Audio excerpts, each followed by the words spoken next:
You're listening to the My Simplified Life podcast, and this is episode number 273. Welcome to the My Simplified Life podcast, a place where you will learn that your past and even your present don't define your future. Regardless of what stage of life you're in, I want you to feel inspired and encouraged to pursue your dreams, simplify your life, and start taking action. I'm your host, Michelle Glogovac, author of How to Get On Podcasts, the podcast matchmaker, and CEO and founder of the MLG Collective. I'm excited to share the stories and life lessons of changemakers and authors with you while taking you on my own journey. This is My Simplified Life. Hey friends, welcome back to the podcast. I'm your host, Michelle Glogovac, and today we're talking about something a little bit different. We're talking about dating.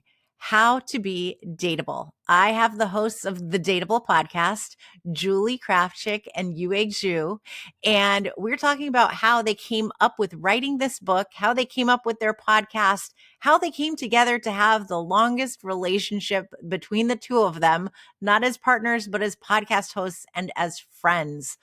I loved How to Be Dateable. And in fact, I read it while with my husband next to me and my kids wondering, is there something mommy has to tell us? No, I don't need to be dateable. But as Julie is going to tell us, we do need to be dateable at all times, even once we're married and we have partners of our own. This was such a fun episode, and it's the first one that I've recorded with two guests, so it was an extra treat. Hello, ladies. This is the first time I have two guests at the same time, so I'm super stoked, and my eyes are going to go like this because I'm looking at both of you. It's a party in here. It's a threesome. It's your first threesome. I don't know if it's your first threesome, Michelle, but it is. At least on the pod. First virtual threesome, maybe. It is on all accounts my first threesome. Good. So yes, we're here to pop your cherry. We're happy. We feel very special. And now my husband's going to be so sad that he is not home for this interview. Right? This has already taken a turn. My listeners are like, what is going on today? At least it's recorded for him. He can always watch a playback. It's true. Oh my God. You want to introduce yourselves? I guess. I mean, at this point, should we use different need an names? intro? Yeah. Should we be anonymous? I'm Yue Xu. And I'm Julie Krafchick.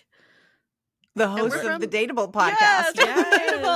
Yes. And authors of How to Be Dateable. I have mine here, Yay! which I read. I shared with you both. I read it in the orthodontist office with my husband and my children, and my kids are wondering what's going on with mommy and daddy. Yep. We were loving all of your social posts. Like you were writing reviews saying that you wished you had this 20 years ago. It just made my heart melt reading those. I do. 20 years ago, we didn't even have Tinder, whatever. I don't even know what the names are, but I remember sitting with a coworker for lunch. He was newly divorced. And he's like, yeah, so I'm like swiping left and right. And I go, what? I don't know. What language are we speaking? What are you swiping on? What is going on? And he's like, well, it's this dating app. And, you swipe and you do this. I'm like, I have no idea, my friend. I have been out of the dating scene for so long. This is all foreign. And I wish that I had your book for so many reasons, not for the swiping in the left and the right, but I feel like there's so much in it that talks about us individually and how much, especially in our 20s, like what the hell do we know? We don't know a lot. No. And we won't admit it until we're in our like 30s, 40s, especially the 40s. That I'm like, oh man, if I only knew then, I would love to go back to the 20s with the brain that I have now. I know. And that's kind of why we were inspired to write this book, because it's almost like in some ways, obviously, it's to help all the daters out there. But in other ways, it's for us to speak to our younger selves, like the things we wish we knew. And so we can help that next generation of daters. Maybe I need to gift this to my stepdaughter for Christmas, but she's got a new boyfriend. So I don't know how that would go over. But audio or Kindle. Make it more discreet. Maybe gift it to the boyfriend. That would the not go over boyfriend, well. the stepdaughter, and my stepson. I'll do all three. All three of them. There you go. We actually believe that like being dateable doesn't stop when you're in a relationship. So you could Oh, spin it that way. You always have to date your partner. You always have to be dateable. So yeah, it's not a reserve all for single only. oh, I love that. That's good. Oh, Julie, Yeah, that's put that good on the stuff. card. Yeah, I'm like, yes, Put we're that gonna. on the card. That's gonna be a clip. It's gonna be a graphic. That is genius. Let's talk about how you two got together as Mm. podcast hosts, as friends, because one of the best parts of the book is that in the acknowledgments, you are the longest relationship the two of you We have are. had, We right? are 10 years as the podcast, but we've been friends for what, 12 or 13? Yeah. 10 years. I think it's been like 11, maybe 11, going on 11 years that we've been friends. And then we started the podcast shortly after we became friends. And we got together because we had a mutual friend who happens to be a matchmaker who matched us, not, obviously not as a couple, but she's very good at matching friends.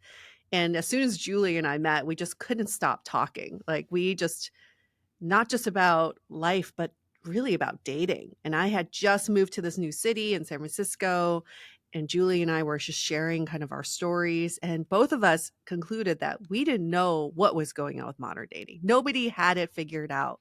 And we wanted to gather more stories and Yeah. learnings from everybody out there dating in the field. I mean, it literally started. We were out at a bar one night with two of our friends, and we were just talking about dating and dating stories. And something sparked this idea. And we were just like, we should start a podcast. And this was in 2016 when podcasts weren't as abundant as now. Serial was like really just like coming out. And, we got equipment. UA had equipment from doing like video in the past. We were like editing an iMovie. We had no idea what we were doing. No No idea. idea.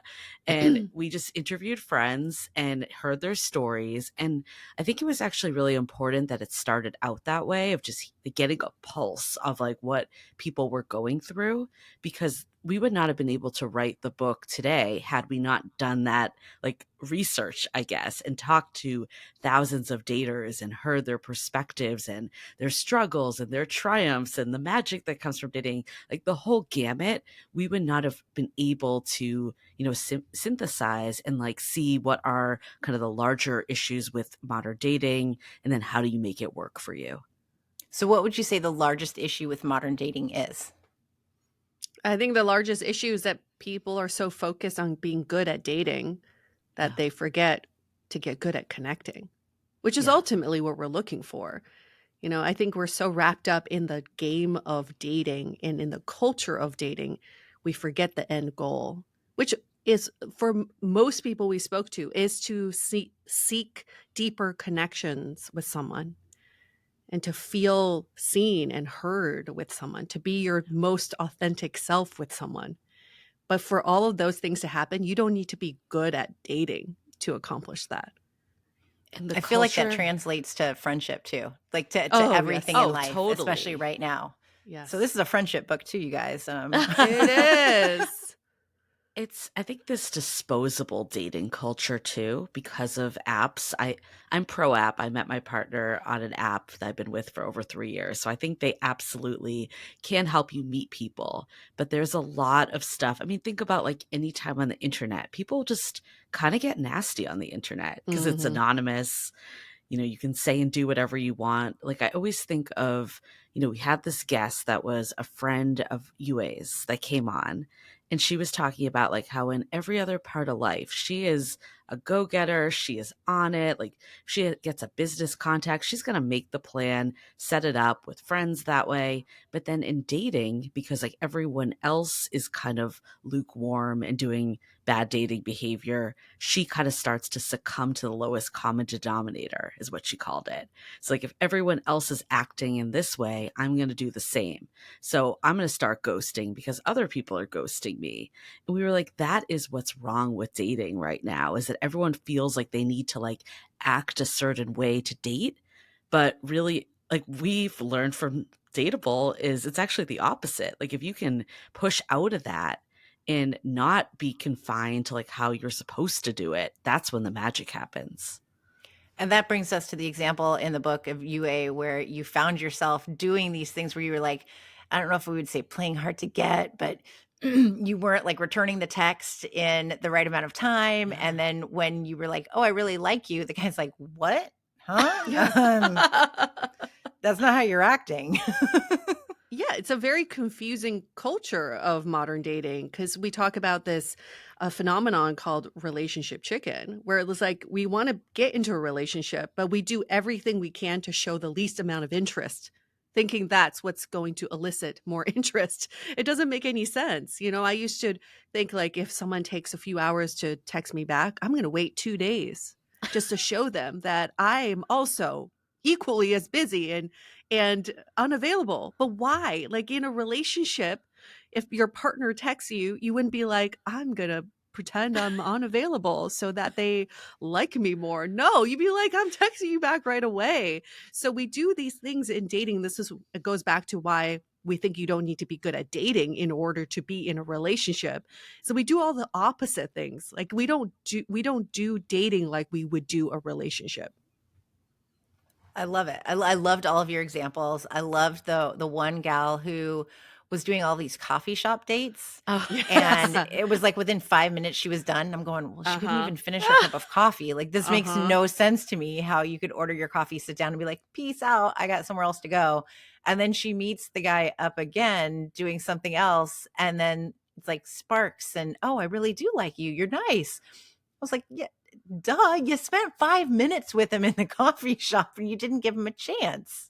But this is all based on true things we've heard. Like they're composite characters just for the book because, we need to respect people's privacy and whatnot. But these are all based on real stories that we've gotten throughout our 10 years of doing Dateable. So we had Mhm. someone do a 5-minute date. That is a real thing. And this notion of like a daterview, I'm just going to go on there and treat it like a job interview. That's something we hear all the time, like being either on the receiving end or not even realizing you're doing it. You're just like, I don't want to waste time. I don't want to waste time. I want to like make sure that, I'm getting all the right info and trying to make sure I don't find any red flags. And of course, like the big red flags, we're not saying don't be aware of those, but what we find is the culture of people just so focused on every little ick and thing that someone does that's wrong. It just makes like no one viable to them. And that's not a Mhm. good place to be either. It's like they should be doing more podcast interviews without pre-scripted questions. Just Yeah. show up, have the conversation, and Date in like a 30 minutes or podcaster. less, Yeah. you would know if you like the person or not. Totally. Well, I mean, that's a great point because in podcasting, we know we are driven by curiosity and we want to see where the conversation goes. There is a discovery process to that. And I think the art of discovery is sort of forgotten in dating. Yeah. We come into a date already making up our mind and judgment about this person we're seeing because we have so much information about them. You may have Google searched them, you may have look them up on LinkedIn. We have this preconceived notion of people already, but we forget to go through that discovery process of letting someone unfold before you. This And could we be a new often- thing. Yeah. Just get people on a podcast. Like that's the speed dating. I love it. Date like a podcaster. That's what we Yeah. say. Oh, I love it. Yes, I love it. And I have to say, I love my favorite little parts of the whole book were big dateable energy. Yes. BDE, baby. I think that was something, it's interesting because before UA and I started writing, we really thought about like, what do we want in this book? Like, what are some of the areas that we think will make it like different and really showcase our personalities? And one of them was like this BDE section because I think the point, I guess the feeling we want people to leave with is one, hope, but then also like confidence that like they're already dateable. It's just modern dating and the way it's working today that's getting in their way. And then if they can, be aware and remove those barriers, then like the love life they want is theirs. So the BDE or Big Datable Energy, it's really like there to kind of give you that little like reminder of like, you got this, you got that energy, like you're already dateable. I love it. I hope you have merch with that on it. Oh, we have If- to. Yes. Yeah. I have a shirt that says Big Mom Energy that I got from Mom's Demand Action for gun control. And so I That's like to wear great. that. So then we can give you a companion shirt that says BDE. Yeah. Your kids will be really confused then. Yes. Oh man, those poor little people. They're gonna need lots of therapy when they get older. We can start get them them now. a shirt too. Yeah. They can have big dateable energy. Yeah. Yeah. Siblings of big dateable energy Yeah. for their big brother and sister or something like Yeah. that. If the whole family's wearing my- it, it's okay. The whole family's BDE. Yeah, no big deal. Oh my God. Could you imagine? That's hilarious. Show up to Yeah, we school. should totally do something like that. You could be our models. Let's talk about how you wrote the book, because Yeah. I've written a book, me, myself, and I, but Yes. writing together, how does that work? Yeah, we were wondering the same thing when we started. And our editor, she's wonderful. Our editor at Simon Element, which is an imprint at Simon & Schuster, she's like, I've seen co-writers do it in many different styles. You just have to find one that works for you. And it took us a little bit in the beginning to figure out what would work for us. Because you don't know, like we didn't know if our styles would mesh. We didn't know if it would sound coherent and consistent. But we were able to go after a few iterations, right, Julie? I would say quite a few iterations, get to a good point where we each had specific roles in how we contribute to the book. And that really worked out well, even like towards, throughout the whole process, even through the whole proofreading process as well. Yeah, I think it definitely came with its pros and cons, like challenges, but then also overall it made the book stronger for sure, because we had two people that we could gut check things against. I think it was just getting that rhythm down. Like Yue said, when we started off, we split the chapters, and that did feel like it was really working. So because I'm very slow. That's why it was not working, because I was so slow. I could not get words on paper. I just could not do it. I think that was what we learned, is like we had different strengths with it. I think you were really good, Yue, at making things a little more concise, because I could be wordy. So what we started to get into a rhythm of is like Yue would send over like an outline of like all her ideas for that specific chapter. I would go with that first draft and just get it down on paper, because as you know, Michelle, it's like the process of writing is basically rewriting until you have it down. I think also, like for me, outlining is a strength of mine, of just like thinking about like how the whole chapter will kind of like come together.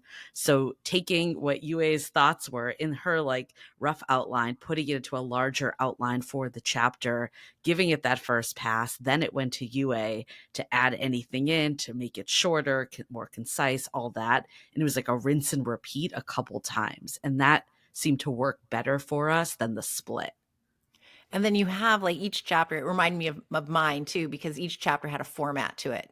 So like you have your big dateable energy that's in there, and you have, sections of this and that. And that's not what you called it. It wasn't this and that, but it was yeah, this and that. Bits and bobs. But you had this format to all of it. And I found that made, for me, it was much easier to write once I knew this is the format and I'm going to need each of these pieces of each chapter included. I think a big turning point too for us is, so like the first part of our book, like part 1 is all about the traps of modern dating. Like what are you I guess not are you falling for because you're a bad dater, but just because of modern dating culture. Again, all this is no one's fault. It's just the way the culture is laid out. So we have 4 chapters that are the 4 traps of modern dating. So it's like, this is what's happening, but also there's some solutions in there. But then the part 2 is really like, okay, now that we know these traps, what are we going to do about it? How are we going to date different? What is the framework? And we were kind of struggling with these chapters. And then when we were together at South by Southwest, actually, we were like at this party, I still remember it. And we were just like brainstorming. We're like, okay, if we like can look back on our own journeys and all the people we talked to that were able to like get out of modern dating and finally have the relationship they wanted, what did they do? And from there, we were able to come up with like this, 4-part or 5-part framework that we had that became each chapter for the second part. How long did it take you to write the full book? A year. little bit over a year. Yeah. Bad. That's not bad at all. Maybe a little longer. Yeah. But the entire process was over 2 years. I mean, going from, yeah, writing the book proposal and then even like proofreading and all of that rereading towards the end. But our book took many different formats. I think it also, what you were talking about with structure with each chapter, I think it took us a little while to figure out the actual structure within each chapter, because we played around with several formats within those chapters too. So it is kind of like it's a living document the entire time. And it kind of took form towards the end when we really solidified, when we were at South by, to like solidify exactly the kind of structure we wanted. And It then was what all- made you? Oh, I'm sorry. Go ahead, Julie. It was also interesting too, because like the first round of it, we first like sold the book. Also, just to put out there too, like we had a unique selling way. That was going to I be my think- question. I want to know. Yeah. about Okay. this part too. Perfect. Yeah. So it was a little more, it was different. I went to a book meetup at South by Southwest and people were just like, oh, that is not what I've experienced. So I'll put it out there that it was more unique. We got lucky that our editor, Ronnie Alvarado, we'll give her a shout out. She's from Simon Element. She was a listener of our podcast. So she reached out to us and was like, I think there's something here. Your voice is like different than other podcasts in the dating space. Like, this is a book. I can see it. So we talked to her first. Then she put us in touch with agents. So from getting an agent perspective was a lot easier for us because they were coming through her and kind of knew that there was like a sure deal. So at that point, it took us like, I don't know, probably 6 months to write the book outline and the proposal. And then there's like a little bit, maybe even longer. I think it was like April. And then we actually pitched it to Simon and Schuster in like October. So a little longer. And then And the deal was a first look deal. So Yeah. it wasn't a guaranteed deal. It was just No. that we would have to first pitch to Simon and Schuster before we take it out to the masses. Right. But we loved her. We loved them. So we were like, unless there's some real reason to bring it out longer, like we don't need to necessarily do that. So at that point, like the actual deal, I think we closed it in like a week, if even. It was like real short. And, you know, our agent was kind of like, this is going for like, you know, you're not going to get like that much more money somewhere else. Like it's probably like about comparable. And then of course there's like a risk of not liking who you're working with or them not buying it at all. So we had to like kind of weigh that and we just went with our instinct there. And I think overall we've been really happy with that decision. That's exciting. And it's just a note for everybody to remember. You don't know who's listening. You don't or who's know. Yes. watching. I mean, that's huge that an editor of a Big Five is listening to your show and is like, hey, you should write a book. Wink, wink. Yes. I mean, she maybe was that going is the- through it. Yeah. She was going through dating and she felt it was very relatable. And I, you know, who knew that this person who was like at the right time in her life came into our universe and she found it really relatable. Yeah, it's one of those things too. Like I'm always like, oh, we got so lucky. But then at the same time, it's like we've been doing this podcast for 8 years before that happened. Yeah, so true. it's different levels of work, but it is such a reminder for all the people out there that eventually want to write a book, that are listening to your podcast right now, that may have their own content in some form, to just keep going with it. And like it will land in the right people's ears. And then that's like a way in as well. Yeah, and I love the reminder that you've been doing this for 8 years. It's not Yeah. like you just showed up on the scene No. last year, Right. had this show, and you're like, yeah, Definitely we're gonna talk about not. dating. No big deal. And now we're going to write a book, and we got a deal. And it didn't happen overnight. No. And I think, honestly, we couldn't have done it the first year.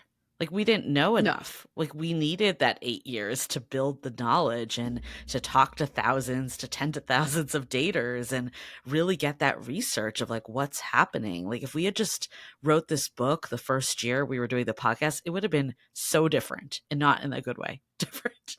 Well, could have been a dating disaster book. Could have been a, it could have been different funny. vibe. It would have been a different vibe. maybe output. Yes.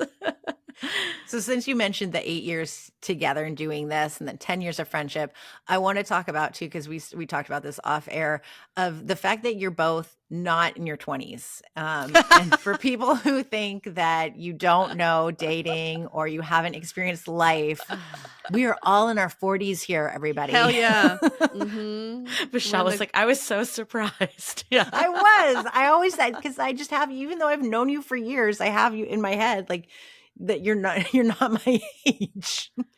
Oh yeah, no, we're in the golden age of our 40s. And it's true. And I think that this is the thing with dating is what makes someone a dating expert? This is a question Julie and I are constantly asking because you can't get like a certification or a degree. You probably could. What is it? You probably could, but is this something you can study academically?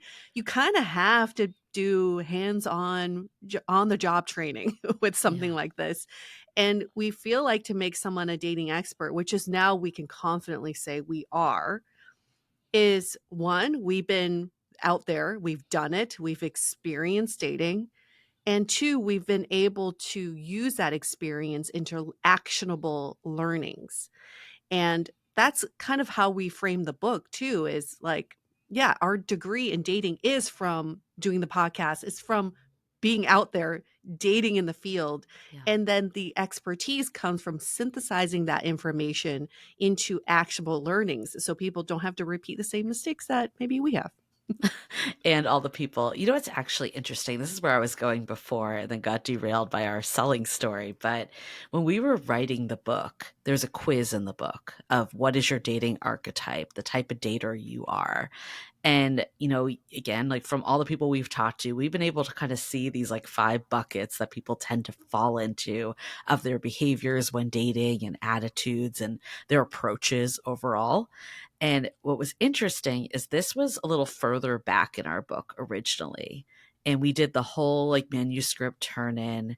And at that point, we were like sharing chapter by chapter with our editor for feedback. And she was kind of like, when she saw it all together, she's like, you guys are burying the lead by having this quiz so far back. Let's bring it up and then make sure that every chapter like references it. And we actually did a huge rewrite at that point. Like it was the book, it didn't like change the content, but the structure changed because actually at the beginning, it was more about Yue and I's story. Because when we sold this book, they were like, we want more of you. We want more of your story. So then we did that. And then after this rewrite, they were like, she's like, nah. Less of you. That's too much. That's too much you. Go back. Yeah. So we ended up doing like the 5 composite characters that all correlated with one of the dating archetypes. And some of our stories may be woven into those dating, those characters, but also it's stories that we've heard from all the podcast guests that we've heard and just people we've talked to in the last 10 years.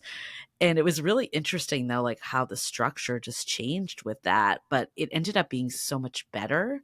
And I think that's like the beauty of having an editor, because we would have probably just like passed that in had we had like self-published round 1, and it just became so much stronger. And I love it because after having read it, it makes sense exactly what you just said and how way to go, Ronnie. Editor extraordinaire. Yeah. It totally makes sense that, yes, the way it's laid out it's beautiful. It's perfect. And I can see exactly how it would have been before and how it is now. And that this is the way it was meant to be. It's amazing. You guys are so good. I'm so excited for you. It's just ridiculous. Oh. Thank you. Thank you. Well, I knew you before you got on CNN. Right. Shout out to Saba if she's listening. Yeah, Saba. Who's now married. We got to see her go through a relationship too. I know. Yes. And we met her actually at South by same, or what we were just talking about, South by Southwest. We were able to hang out with her and her friend, which was super fun. It's amazing. And so, okay, do you have people who come back to you, whether they've been on the show or they've been listening and they give you their success stories? And what's been the biggest success story? So many. Well, one comes to mind. We have a podcast friend who lives in Chicago, right? DC? Chicago. I can't remember. I don't even know who you're thinking of. Okay. Oh, keep okay. going. All right. Keep going. Anyway. Damn. Oh, DC. It should be DC. He was really struggling with dating, and we would do monthly calls with him, and there was, definitely a lot of like this preconceived notions about dating that were getting his way. He felt like things had to go a certain way. He thought he had to present himself in a certain way. And this one time when we were on a call, his friend popped in the Oh, background, okay. and he showed our podcast friend, he showed this completely different side of him in front of his friend. He was so comfortable, at ease, funny, and witty. And we're like, where did this side come from? And he's like, this is just how I am with my friends. So for several months, maybe even a year, we really coached him through that, and kind of like, how do you reveal your most authentic self, and how can you present with the true you before anything else? And it took a little bit, but he was able to finally get over that hump of being performative or thinking that he had to be a certain way on dates. And now he's in a really happy relationship. He's so happy in this relationship that we don't even hear from him much anymore. We're like, Julie and I was like, have we heard from him in a while? It's been a while. And we check in. He's like, everything's good. It's all good. He's very happy. But that's like one of the major success stories I can really think of at first, is because he's such a great guy. Like from day one, we're like, you're such a catch. You're so dateable, but you are presenting as something you're not. How do we get through that? You're playing the dating game when you don't need to. You just need to be your true self. I think it's so funny you said podcast friend, Yue, because I'm like, who are you talking about? And then I realized you were talking about a listener of our podcast. Yeah. And I think actually, though, I was going to say, like, we had this group over the pandemic. It was called the Sounding Board. And these people became friends. It's not even almost, they became friends because we had so much engagement with our listeners, and it was so great to see this community just in in real time. And because when you're podcasting, you don't know who's listening, but with this community, they became friends. And we didn't actually plan it. It was them that planned it. They planned a trip out to San Francisco. People flew from across the country to come and meet from this group. And he was one of the people. And at the time, like, I think most of them were still single, because it was like they were in the thick of dating. And there was actually someone posted on Facebook, you know how like Facebook will like remind you of the past events. It was like, and your 3 exes. years ago. 3 years ago today, this happened. And I looked at that photo, and every single person in that picture was in a happy, healthy relationship today. Yeah. And I was like, wow. And that's why we know this stuff works, because like that's a big part of our book too, is like we have this cohort of people, like these people that we've met that have become podcast friends, right? Through the podcast, that we've seen their growth. We saw how they operated and what they've learned and what we've been able to share with them from the podcast. And then we see the people that are just like, dating is the worst. It's such a hellscape. It's terrible. And there's a huge dichotomy between the two. And what this book is like, okay, how do you become in this group? The group that's thriving, that's finding love, that's thinking that dating is fun, and not in the other group. I love that. I am so excited for you two. This is so amazing. You two are just, you're changing the world. You're bringing people together and helping them get through dating and making it dating. Yes, I love that. Yeah, we hope people will use the D word with some happiness and joy when they talk about dating, because dating is a privilege that we get to exercise, and it is something that our predecessors didn't have the freedom to choose whoever they wanted, and now we get to choose someone for love. I mean, that's such a privilege we get to have in our lives. So why don't we really enjoy the process instead of thinking it as like as burdensome? I love that. You're bringing the BDE. Yes, BDE. Always. I love it. Where can everybody listen to the podcast, buy the book? Did you narrate the audiobook too, both of you? We did. Yes, we did. Yes, isn't that the best? As podcast hosts, we have to narrate our books. Oh, yeah. You have to. You're not allowed not to. Yeah. So howtobedateable.com is where you can find the book, and it links out to, Amazon, Barnes and Nobles, all the sellers, Audible. But you also could just go on those sites and search for How to Be Dateable, and then datablepodcast.com, any podcast platform, you can find us. And at Dateable Podcast on Instagram. Yeah, I was going to say, and on the gram. That's where you're at too. On the gram. On the gram. Thank you, ladies, so much, and congratulations. Thanks, Michelle. Michelle, for having us. Well, friends, I have to say, I am not sad to not have to be in the dating world right now, but I am thrilled and excited that there is such a resource as the Dateable Podcast and How to Be Dateable book, an audiobook that you can get your hands on, and that Julie and Yue are doing this incredible work to help every single person who is out there on the dating scene, because you have the big dateable energy. Bring the BDE out so that everybody can fall in love with you, that you can be yourself and you can find that life partner. I'm so excited for my friends to be releasing this book today, and congratulations to them. Grab a copy of How to Be Dateable everywhere you buy books and go check out their podcast, the Dateable Podcast.